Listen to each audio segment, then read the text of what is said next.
1 2 3 start. આપણે છેલ્લી વાર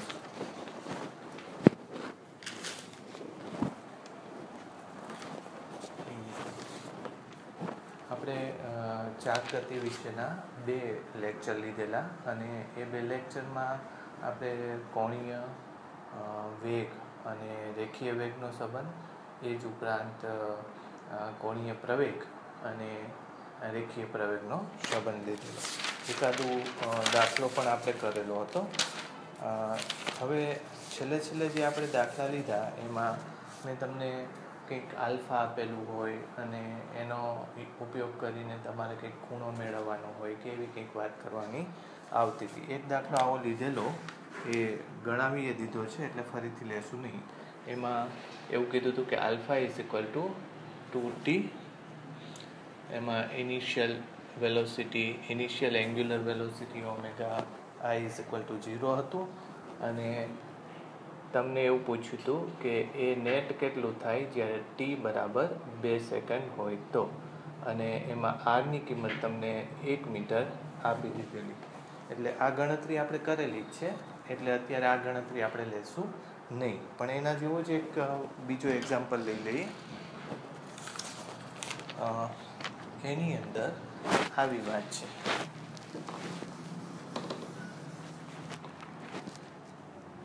કે તમને ઓમેગા ઇઝ ઇક્વલ ટુ આપેલું છે, omega is equal two 2t અને આર તમને આપેલું છે, આર 2 મીટર.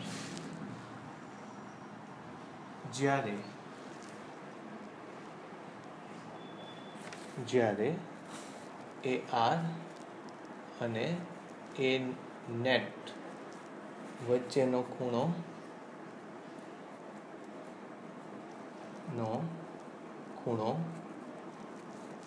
37 ડિગ્રી થાય ત્યારે ટી કેટલો હશે? મારા ખ્યાલથી આ ગણતરી આપણે કરેલી છે, અને કદાચ જો ન કરી હોય, આ ગણતરી થઈ ગઈ છે આઈ થિંક સો, છતાંય આપણે આ કેલ્ક્યુલેશન એકવાર ફરીથી લઈ જોઈએ. બરાબર. તમને અત્યારે omega is equal two 2t આપેલું છે. ઓમેગાનો યુઝ કરીને alpha is equal to D omega by dt, એ થશે સીધું 2. એટલે આ કોન્સ્ટન્ટ આવી ગઈ છે. બરાબર. એ નેટ લેવાનું, પણ એ નેટ લેતા પહેલાં આપણે શું લેવું પડશે? એ આર લેવું પડશે. આ શું છે? એ લંબ. બરાબર. અથવા તો એ ટી છે. અને એ આર લેવું હોય તો એ આર એટલે ડીવી બાય ડીટી. બરાબર. એ આર એટલે v² છેદમાં આર, આવું લીધેલું આપણે. બરાબર. અને વી ઓમેગા ઉપરથી લેવાનું આવશે. એટલે સીધું જ જો લઈએ તો R into omega square. R તમને 2 મીટર આપેલું છે, ઓમેગા 2t હોલ સ્ક્વેર, એટલે ટોટલ 4/8t². આવું સૂત્ર ઓમેગાનું મળ્યું. આની કેલ્ક્યુલેશન જો આપણે ફરીથી લઈએ તો આ 2 વસ્તુને તમારે એકબીજા સાથે લંબ છે એ ખબર છે. એટલે જો તમે એ આર આમ લો તો એ ટી આમ છે. બરાબર. અને આ વસ્તુ થશે એ નેટ. બરાબર. આ ખૂણો કેટલો જોઈએ છે? 37. એ ટી તમને ખબર છે 2 છે, અને એ આર તમને ખબર છે 8t² છે. તો 1037 ઇઝ ઇક્વલ ટુ 2/8t². 1037 એટલે કેટલું આવશે? તો કે 3/4 is equal two 1/4t² is equal two t² is equal two 1/3 અને t is equal two 1/√3 second. એટલે જ્યારે બંને વચ્ચેનો ખૂણો 37 થશે ત્યારનો ટાઈમ હશે 1/√3. એટલે આ આપણે કેલ્ક્યુલેશન એકવાર કરેલી છે, મારા ખ્યાલથી ગઈ વખતે મેં આ લીધેલું. બરાબર. આને લગતા બીજા ક્વેશ્ચન આપણે કરી શકીએ. તો આ અત્યારે હું રબ કરી નાખું છું. એનાથી આગળની વાત કરીએ.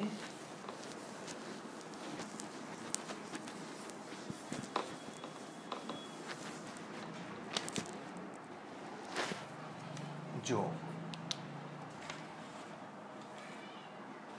તમને એવું કીધું છે કે આલ્ફાની કિંમત આપેલી છે 2t,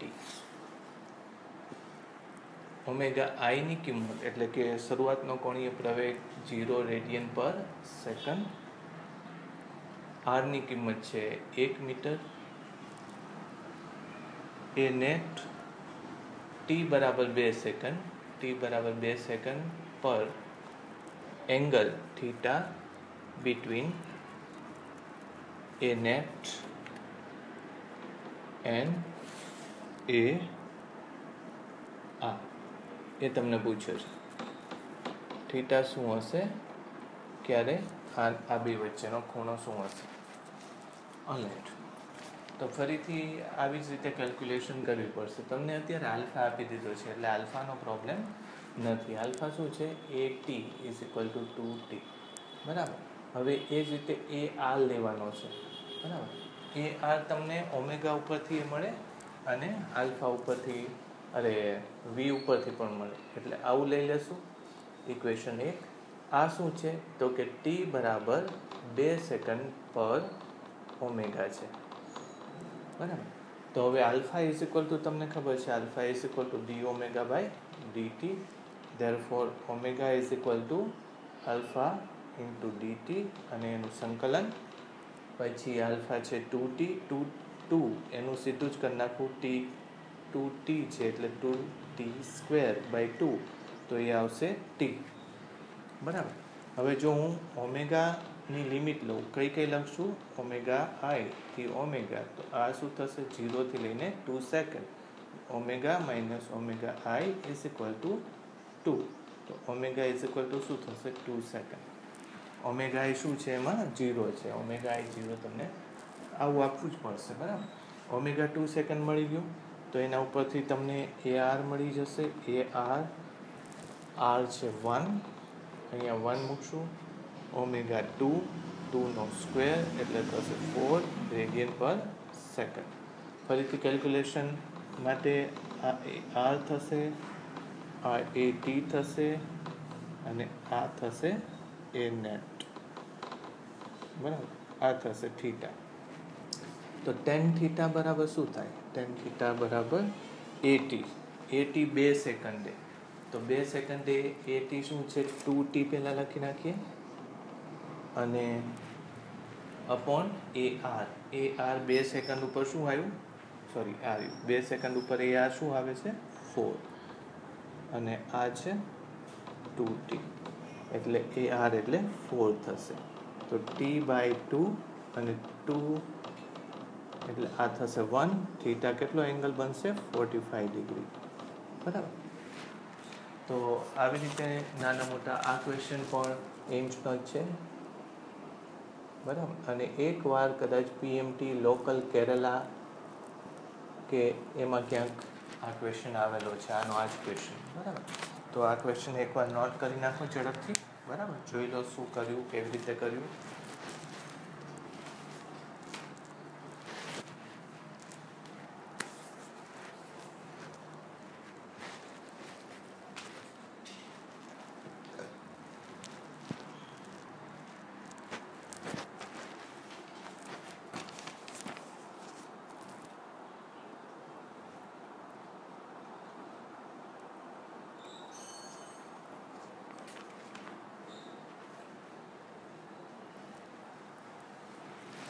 રાઈટ.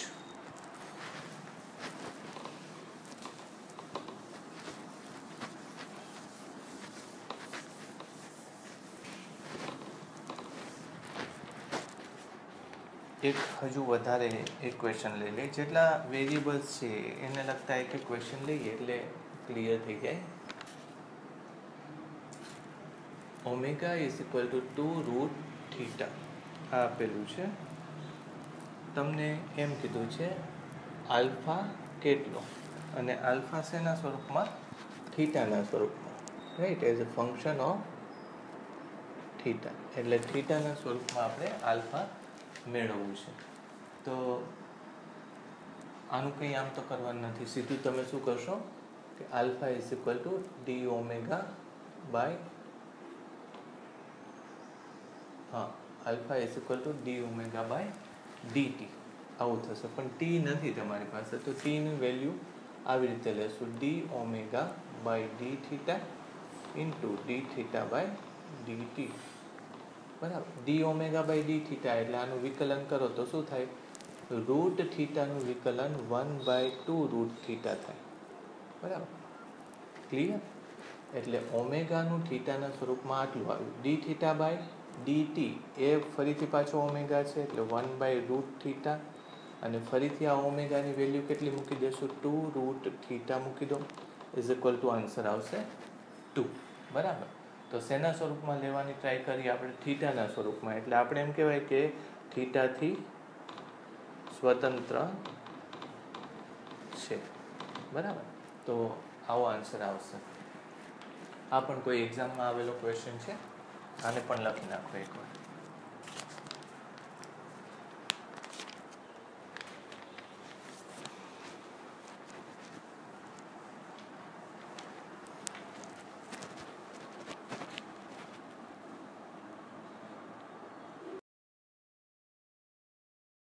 ક્વેશ્ચન છે, એમાં કાઇનેટિક એનર્જી ગતિ ઉર્જા 2 રૂટ એસ.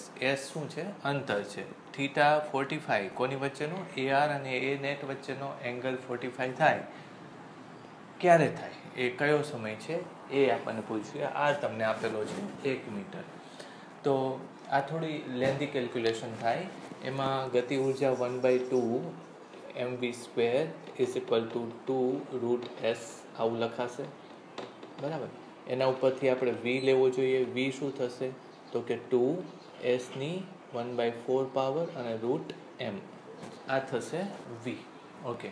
હવે v ઉપરથી AR અને AT લેવું પડશે, રાઈટ?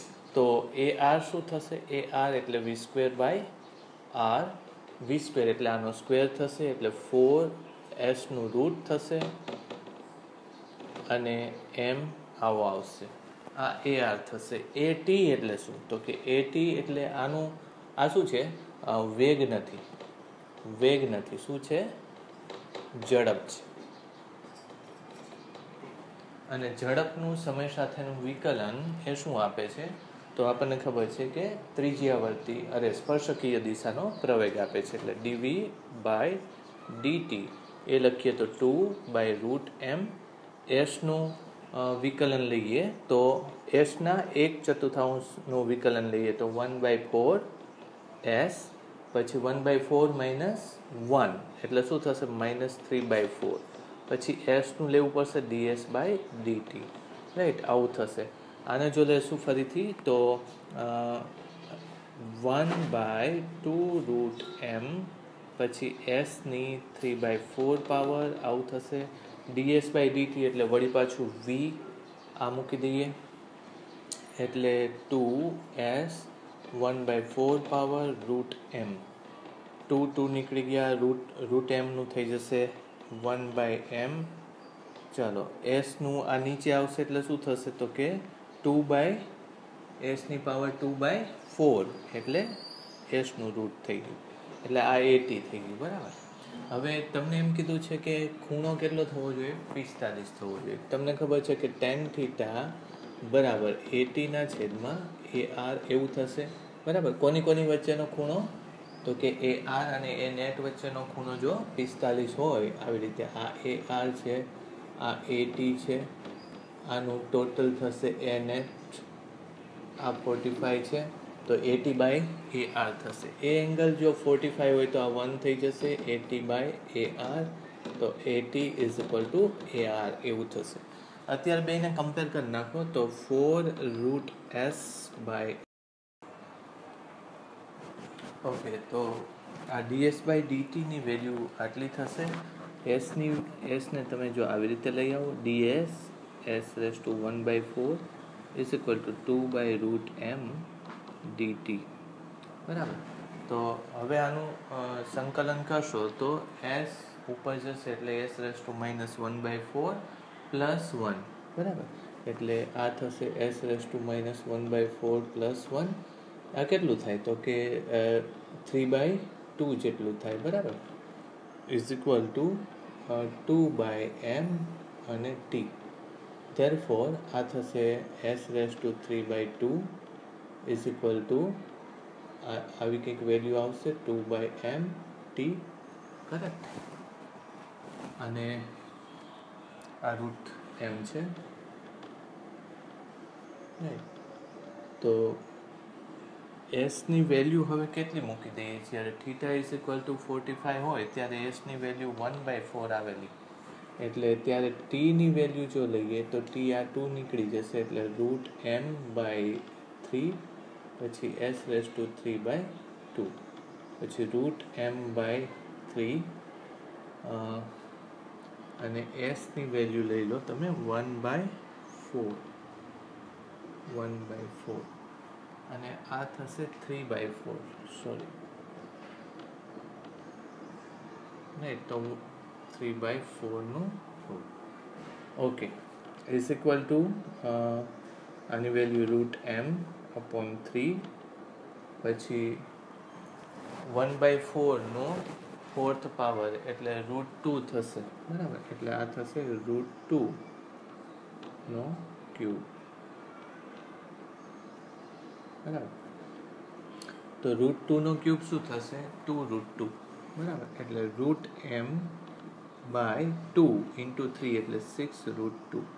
એમની વેલ્યુ કંઈક આપેલી હોય તો ટીની વેલ્યુ આવી મળે.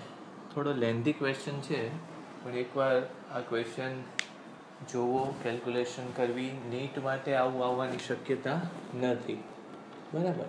એટલે નીટ માટે આ વસ્તુ ન લેવી, પણ કેલ્ક્યુલેશન તમને આવડતી હોય તો આવા ક્વેશ્ચન ઇઝીલી સોલ્વ થઈ જાય.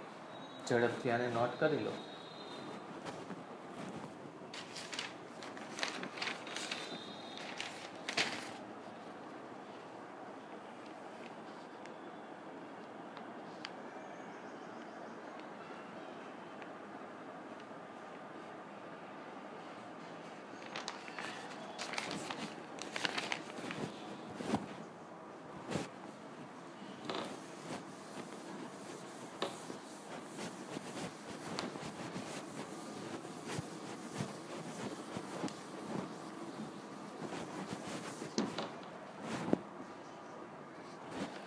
જો v ઇઝ ઇક્વલ ટુ, એક ક્વેશ્ચન આવો છે, v is equal to √s આવું આપી દીધેલું છે.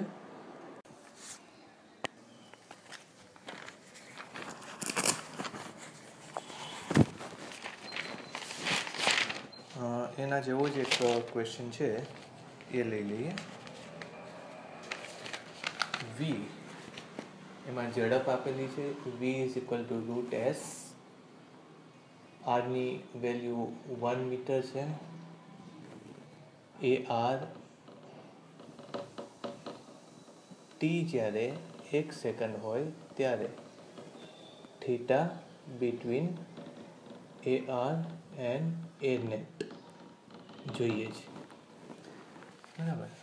આગળ જે ક્વેશ્ચન લીધો એના જેવો જ ક્વેશ્ચન છે. આમાં પહેલાં AR મળી જશે, AR is equal two v²/r, એટલે સીધું s થઈ જાય છે, ઇક્વેશન 1.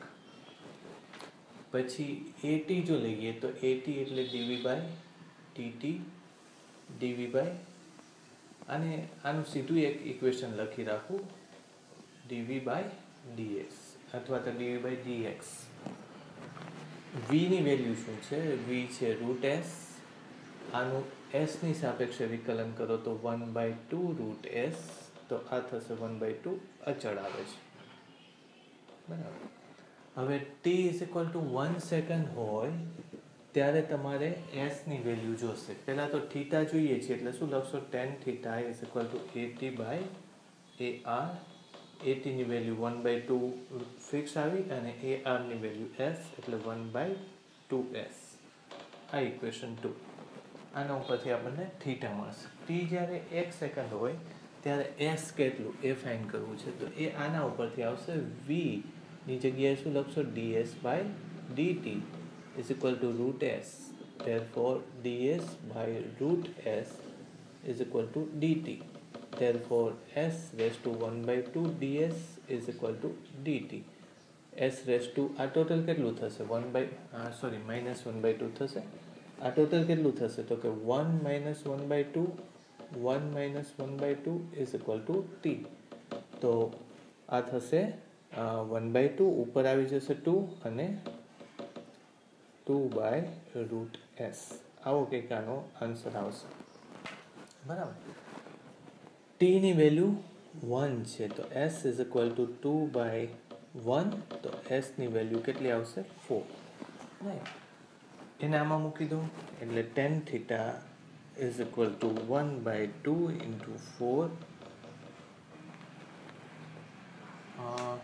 s ની વેલ્યુમાં કંઈક ભૂલ થઈ.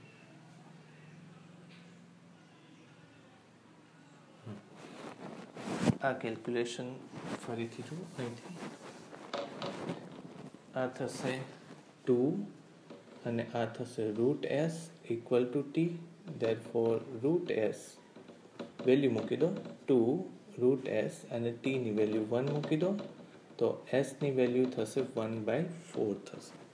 2 માં મૂકી દો તો tan theta is equal to 1 by 2, 1 by 4 is equal to answer 2. theta is equal to tan inverse 2. આ આન્સર થશે, રાઈટ. તો આપણે જો આગળ જોશો તો કેલ્ક્યુલેશન આલ્ફાનો રિલેશન લીધો હતો, પછી કાઇનેટિક એનર્જીનો રિલેશન લીધો હતો, વીનો એસની સાપેક્ષનો રિલેશન લીધો હતો, અને એની આગળ અમુક કેલ્ક્યુલેશન ઓમેગાના સ્વરૂપમાં પણ લીધેલી. હવે આના જ વેરિયેબલ આવતા હોય છે, વધારે આને વેરિયેબલ તરીકે યુઝ કરીને એંગલ્સ લેવાના હોય. એંગલ મોટા ભાગે AR અને AT વચ્ચેનો હોય, બરાબર. ઘણીવાર તમે AR અને A નેટ વચ્ચેનો જોઈએ, અને ઘણીવાર તમે AR અને AT વચ્ચેના એંગલ પણ A નેટ ફાઇન કર્યા સિવાય પણ મેળવી શકાય. ઘણીવાર AT ન લો અને A નેટ લેવું હોય તો પણ તમને મળે. A નેટ એટલે dV/dt નું મૂલ્ય. એટલે જો V સદિશ તમને આપેલો હોય, જેમ કે V સદિશ બરાબર 2ti પ્લસ 3tj, આવું કંઈક આપેલું હોય તો આનું તમે સીધું મૂલ્ય લઈને એનું વિકલન લઈ સીધો એનો જવાબ મળી જાય, તમને A નેટ પણ મળી જાય, રાઈટ. ઓકે, એના પછીનો એક ટોપિક લઈએ આપણે.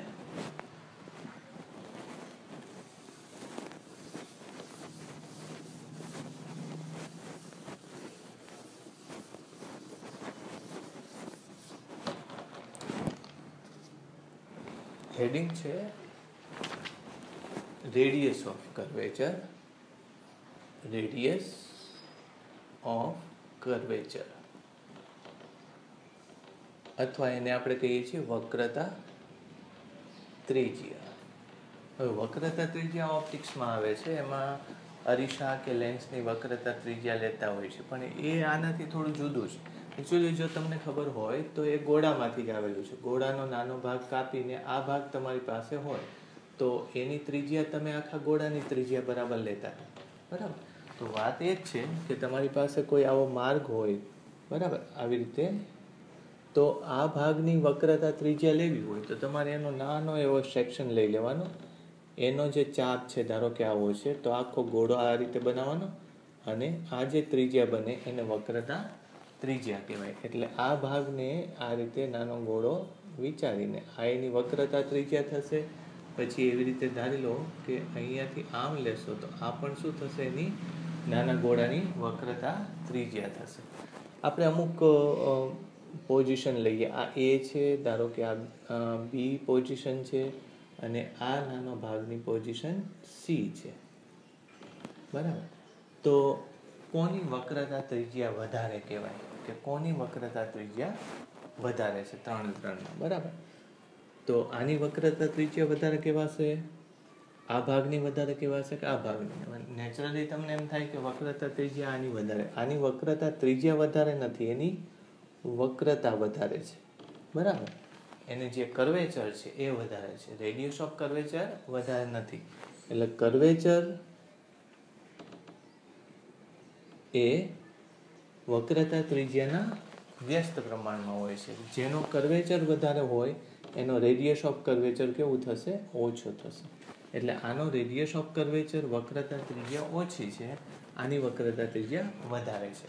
હવે તમે ગમે તેવો ગતિમાર્ગ લો અને એ ગતિમાર્ગમાં તમે એમ વિચારો કે મારે જે તે માર્ગની વક્રતા ત્રિજ્યા જોઈએ છે, તો એ ઇઝીલી મળી જાય છે. એનું કારણ એવું છે કે આપણે આગળ સૂત્રો લીધેલા જ છે. આની અંદર જ ફરીથી જો હું તમને સમજાવું તો વક્રતા ત્રિજ્યા ગમે તે માર્ગ ઉપર કેવી રીતે લેવાશે. ધારી લો કે આવો કોઈ માર્ગ છે અને અહીંયા આ દિશાનો વેગનો ઘટક છે, વેગની દિશા એ છે અને તમને એમ આપેલું છે કે પ્રવેગ આ બાજુ છે. હવે વેગ આ દિશામાં છે તો ત્યાં એક ઘટક કયો થવાનો છે? એટી સ્પર્શકનો ઘટક થશે, પ્રવેગનો સ્પર્શકીય દિશાનો ઘટક થશે. જો તમને આ બે વચ્ચેનો ખૂણો થીટા આપેલો હોય તો એટીની કિંમત કેટલી થાય? એ કોસ થીટા. અને એક બીજી લંબ દિશાનો પ્રવેગ થશે, એને શું લખશો? એ સાઇન થીટા. એ સાઇન થીટા એ બીજું કંઈ નથી પણ શું છે? એ આર છે. બરાબર. હવે રેડિયસ ઓફ કર્વેચર લેવું હોય તો તમને ખબર છે કઈ દિશામાં હોવાનું રેડિયસ ઓફ કર્વેચર? તો કે એ આરની દિશામાં. એ આર હંમેશા કઈ બાજુ કેન્દ્રિત થાય છે? કઈ બાજુ એની દિશા હોય છે? કેન્દ્ર તરફ હોય છે. એટલે તમને ખબર છે કે એ આરની દિશામાં તમે અમુક અંતર ત્રિજ્યા જેટલું અંતર લેશો તો એને આપણે રેડિયસ ઓફ કર્વેચર કહી શકાય. તો એ આર જો હું લખું, કાં તો એ સાઇન થીટા લખું અથવા એ નેટ સાઇન થીટા લખું, તો એની તો કિંમત તમને ખબર છે કે v²/r થાય. બરાબર. v તમને આપેલું છે. બરાબર. અને આ આર શું છે? તો કે કેન્દ્રથી એનું અંતર છે. ભલે ને માર્ગ ગમે તેવો હોય પણ ટેમ્પરરી આ જગ્યા ઉપર રેડિયસ ઓફ કર્વેચર લેવી હોય તો તમારી પાસે વીની જે કિંમત હોય, એ આરની જે કિંમત હોય એના ઉપરથી આરની કિંમત તમને મળી જાય. v²/ar લખો તો એ મળી જશે. હવે આ v કઈ દિશાનો ઘટક હોવો જોઈએ? તો કે માર્ગને સ્પર્શકની દિશાનો ઘટક. જો કે બધા જ ગતિની અંદર v હંમેશા માર્ગને સ્પર્શકની દિશામાં જ હોય. એટલે આનો યુઝ કરીને તમે રેડિયસ ઓફ કર્વેચર મેળવી શકો. રેડિયસ ઓફ કર્વેચર એટલે ફરીથી લખીએ તો કે v², પછી અહીંયા તમે લખી શકો એ આર, અથવા તો એનો બીજો ઘટક કયો છે? કેન્દ્ર. એને લખશું કેન્દ્રગામી પ્રવેગ. આવી રીતે પણ લખી શકાય. પછી એના સૂત્રો તમને ખબર છે કે v²/r લખી શકાય. એના સૂત્રો એ સાઇન થીટા લખી શકાય, કારણ કે v²/r ઉપરથી તો આવ્યું છે. બરાબર. હવે આનો યુઝ કરીને ઘણીવાર અમુક ક્વેશ્ચન આવે છે. મોટાભાગના તો પ્રક્ષેપ ગતિ માટેના જ ક્વેશ્ચન હોય છે, પ્રોજેક્ટાઇલ મોશન માટેના ક્વેશ્ચન હોય છે. એ ક્વેશ્ચન આનો યુઝ ન કરો તો પણ તમને આવડે. એક આપણે જો લઈએ તો આવો એક્ઝામ્પલ છે. ધારી લો કે કોઈ પ્રક્ષેપ પદાર્થ 53 ડિગ્રીના એંગલ ઉપર પ્રોજેક્ટ કર્યો છે. એની ઝડપ છે 10 મીટર પ્રતિ સેકન્ડ અને આવા માર્ગ ઉપર ધારો કે મૂવ થાય છે. તો તમને એમ પૂછે છે કે આર અથવા તો radius of curvature on top most position, એટલે કે સૌથી ઉપરના બિંદુ ઉપર રેડિયસ ઓફ કર્વેચર કેટલું હશે. તો ઘણીવાર સ્ટુડન્ટ આવી ભૂલ કરે છે કે આખી જે આ લંબાઈ છે આર અથવા અવધિ છે, બરાબર, અને એક્ઝેક્ટ અવધિનું અડધું લઈ લો તમે r/2 તો એ રેડિયસ ઓફ કર્વેચર થશે. પણ એ રેડિયસ ઓફ કર્વેચર ન થાય, કારણ કે આ માર્ગ એ વર્તુળાકાર માર્ગ નથી. આ માર્ગ કેવો છે? પરવલય છે. એટલે પરવલયનું અડધું અંતર હંમેશા આ જે છે અડધું, આ અંતર આના કરતાં મોટું જોવાનું. એટલે રેડિયસ ઓફ કર્વેચર જો લેવા જશો તો પરવલયની અંદર વર્તુળ તો આમ બનશે, આવું બનશે. બરાબર. તો આપણે જે હમણાં ઇક્વેશન લીધું, સૂત્ર લીધું, એનો જ યુઝ કરો. ઓકે. તો અહીંયા v જે લખશું એની જગ્યાએ શું લખશું? v0 cos θ. v0 એટલે કેટલું છે? 10 cos θ એટલે શરૂઆતનો લેવાનો છે 53 ડિગ્રી, એનો સ્ક્વેર અને એ આર કેટલું છે તો કે એ આર એટલે ગુરુત્વ પ્રવેગ, બરાબર. જે કેન્દ્ર તરફનો પ્રવેગ છે એ કેટલો થશે 10. તો આની વેલ્યુ લખશો તો cos 53 એટલે 3/5 થશે. 3/5 આ 2 એટલે 6 નો સ્ક્વેર 36 થશે બાય 10 એટલે આ થવું જોઈએ 3.6 મીટર, રાઈટ. તો આ એક બહુ સિમ્પલ ક્વેશ્ચન છે. આમાં ચેક કરી લેજો કે આ મેં સાચું કર્યું છે, કારણ કે કેલ્ક્યુલેશન આમ જ થશે પણ આન્સર એકવાર ચેક કરવાનો તમારે, બરાબર. tan cos 53 cos 53 એટલે 3/5, 5 અહીંથી કેન્સલ થશે, 2 into 6 એટલે 2 into 3 એટલે 6, 6 નો સ્ક્વેર 36 ડિવાઇડેડ બાય 10. આવું કેલ્ક્યુલેશન આવશે. અને જો તમે અવધિ લેશો તો અવધિ એ આની વેલ્યુ આટલી નહીં આવે, બરાબર. અવધિની વેલ્યુ તમારે આની કરતાં કેવી આવવાની છે, વધારે આવશે. ડબલ કરશો તો એ વધારે આવશે, બરાબર. ઓકે, આવો ને આવો એક બીજો ક્વેશ્ચન થોડો ડિફિકલ્ટ છે એ લઈએ.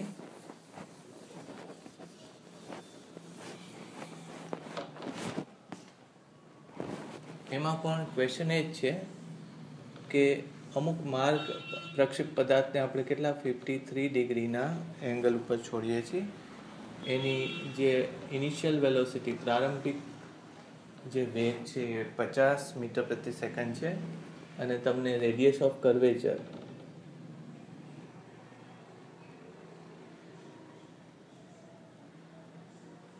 શોધવાનું કીધું છે. ક્યારે કે જ્યારે t = 1 સેકન્ડ હોય ત્યારે. આ થોડું ડિફિકલ્ટ થશે કારણ કે નોર્મલ ક્વેશ્ચન કરતાં આમાં ઉપરનો ટોપ મોસ્ટ પોઈન્ટ નથી આપ્યો. એટલે 1 સેકન્ડમાં સપોઝ કરો કે અહીં ક્યાંક છે તો ત્યારે તમારે શું જોઈએ, વેગ જોઈએ. પછી વેગનો સ્પર્શકની દિશાનો ઘટક જોશે. અહીંનો વેગ આ બાજુ થશે, આ વેગ આ બાજુ થશે. એનો આ દિશા સાથેનો ખૂણો સમાન ન હોય, આ દિશા સાથેનો ખૂણો થોડોક બદલાઈ જાય, થીટા હોય, તો એ લેવો પડશે આપણે. તો અત્યારે આ વેગ સદિશને કેવી રીતે લઈએ, v સદિશ = vx સદિશ vxi plus vyj. ચલો, vx એટલે શું થાય, v0 cos થીટા, બરાબર. v0 cos થીટા એ કોઈ દિવસ બદલાતો નથી, આ સદિશ નથી બદલાતો કોઈ દિવસ, એટલે આને આમ લખશું. પણ vy બદલાય છે. vy શરૂઆતનો કેટલો થશે, શરૂઆતનો v0y લખીએ તો v0 sin થીટા થાય. પછી ઉપરની દિશામાં છે, આ વેગ પાછો બદલાયા કરે છે. તો એ વેગ કેવી રીતે બદલાય, તો કે અંતિમ વેગ બરાબર પ્રારંભિક વેગ પ્લસ at. એટલે એ જ રીતે જો vy લખું તો v0y શરૂઆતનો ઉપર તરફનો વેગ 0 થશે. પછી g કેટલું નહીં, શરૂઆતનો ઉપર તરફનો વેગ આટલો છે v0 sin થીટા. પછી એની જગ્યાએ -g into t. એટલે અમુક સમયે તમને y કેટલો મળશે એ ખબર પડી જશે, બરાબર. એને બેને સેપરેટ લખવા હોય તો સેપરેટ પણ લખી શકીએ, લખી લઈએ, સેપરેટ જ લખીએ. તો vx કેટલું થશે, v0 એટલે 50 cos 53 એટલે 3/5, બરાબર. આ કોઈ દિવસ બદલાતો નથી એટલે આ આવશે 30 મીટર પર સેકન્ડ. vy એટલે v0 50 પછી sin 53, બરાબર. તો sin 53 એટલે 4/5 - g એટલે 10 અને કઈ સેકન્ડે, 1 સેકન્ડે લેવાનું છે. એટલે આ 40 - 10 એટલે આ પણ કેટલું આવ્યું, 30 આવ્યું, બરાબર. તો vx અને vy તમને મળી ગયો. તો એના ઉપરથી તમને એનો ખૂણો મળી જશે tan થીટા. આપણને ખબર છે કયો સદિશ થયો, v સદિશ બરાબર 30i plus 30j. આના ઉપરથી આ સદિશ થીટા ખૂણો હોય તો શું થાય, y ઘટક માઇનસ x ઘટક, આવું થશે. તો એ કેટલો થાય 1. એટલે થીટા કેટલો આવી ગયો, થીટા = 45 ડિગ્રી. એટલે આ કેટલું આવ્યું, 45 ડિગ્રી આવ્યું, બરાબર. હવે એનું મૂલ્ય તમને આ વેગ ખબર છે, બરાબર, કે આ વેગનું મૂલ્ય, આ વેગ સદિશ કેટલો છે, 30i 30 છે. એટલે એ તમારે આ સૂત્રની અંદર r = v²/r² એ જો લઈએ તો એની અંદર વીની કિંમત ખબર પડી ગઈ. વીની કિંમત કેટલી છે? તો કે આના મૂલ્ય જેટલી, રાઈટ. તો 30² પ્લસ બીજા 30² રૂટ એટલે 30√2 મીટર પર સેકન્ડ. એટલે એ મૂકતા આવડશે તમને. આમ તો છે ને સ્ક્વેર જ લેવો છે, મૂકો, કારણ કે સ્ક્વેરની જરૂર છે. એટલે કેટલું આવવાનું છે? 300 300 600, બરાબર. અરે 900 900 1800, બરાબર. તો v² ની વેલ્યુ 1800 આવશે. અને આપણે સમીકરણ 2 કહીએ. એ કઈ બાજુ છે? એ આ બાજુ છે, બરાબર. એ કેટલો છે? 10. પણ એ બાજુ 10 એ નથી જોતો. આપણે કઈ બાજુ હોવો જોઈએ? એ આ દિશામાં હોવો જોઈએ. સોરી, આનું કેન્દ્ર આમ થશે, એટલે આને લંબ દિશામાં હોવો જોઈએ ને. એની વેલ્યુ એને લંબ દિશામાં હોવું જોઈએ. હવે આ એંગલ 45 છે, તો આ એંગલ કેટલો થવો જોઈએ? 45.